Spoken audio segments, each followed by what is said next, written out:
Hello everyone.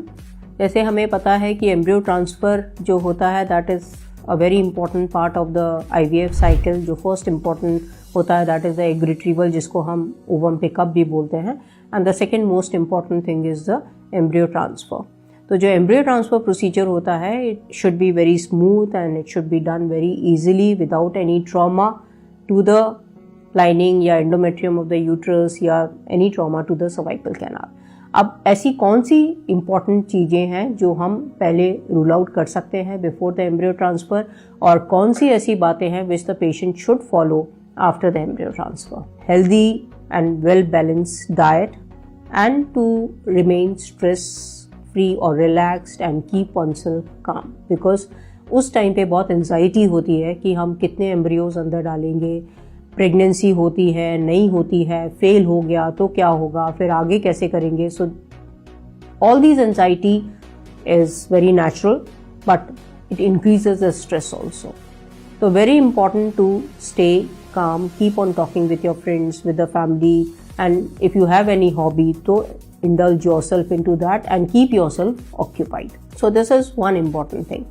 When you proceed for the embryo transfer, तो उससे पहले के जितने भी इम्पॉर्टेंट स्टेप्स होते हैं कि हिस्ट्रोस्कोपी करना है या मॉक एम्ब्रियो ट्रांसफ़र करना है टू सी कि सर्विक्स का पैसेज कैसा है, जो एंट्री होती है कैनुला की into the uterus through the cervix वो इजीली जा रहा है नहीं जा रहा है, ट्रॉमेटिक तो नहीं है, और जो भी आपके डॉक्टर आपको एडवाइस देते हैं या जो भी आपको इंस्ट्रक्शंस मिलते हैं regarding the medicine and the injections, follow those instructions.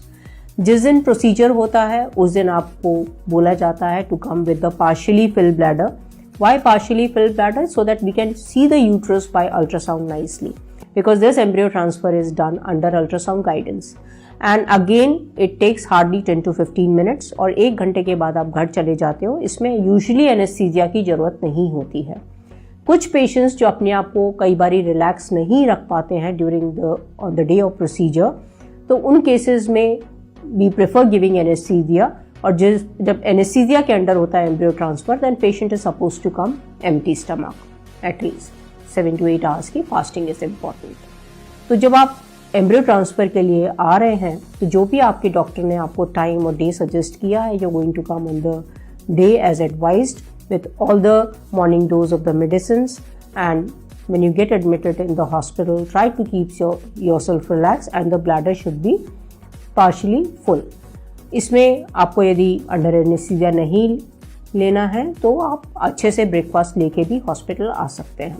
Embryo transfer के टाइम पे we always discuss with the patient कि हमने कितने एम्ब्रियोज ट्रांसफ़र करने हैं based on the number of the embryos we have and the quality of the embryos plus the age of the patient, other medical conditions, और उसके पहले कोई previous IVF failures हैं नहीं हैं, तो उन सब बेसिस पे वी डिसाइड कि कितने number of embryos we need to transfer and on which day to transfer. Day 3 transfer करना है या डे 5 पे ट्रांसफ़र करना है which is the advance stage of the embryo transfer, या सीक्वेंशियल ट्रांसफ़र करना है मीन्स डे 3 पे भी करना है एंड डे 5 पे भी करना है to cover that window of implantation.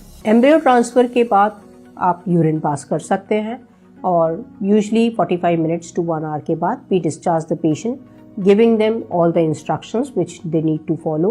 So always follow the doctor advice regarding the medicines and the injections, and usually we don't advise them for any bed rest. It is really not required. So they can continue with all their routine activities.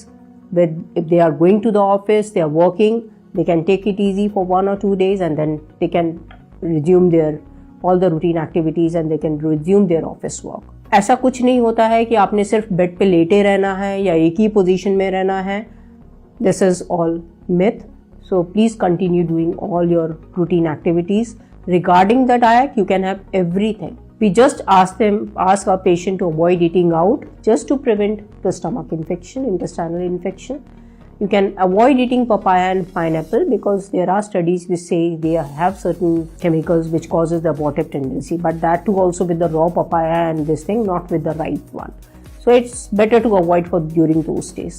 Then avoid having jerks and avoid any kind of heavy physical activity or lifting any heavy weight. So these are the precautions which one need to follow. If there is any unusual symptoms, like you feel bloating, you feel heaviness in the lower abdomen, or if there is any pain and swelling at the injection site, or if you feel any spotting, bleeding, or any kind of the abnormal discharge, so you can always consult your treating doctor.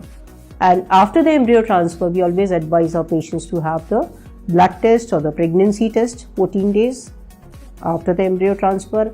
And it's always important to share the pregnancy test report with your doctor, so that doctor can guide you when to come next and which other medicines and injections to follow, and when they are supposed to come for the ultrasound if the pregnancy test is positive.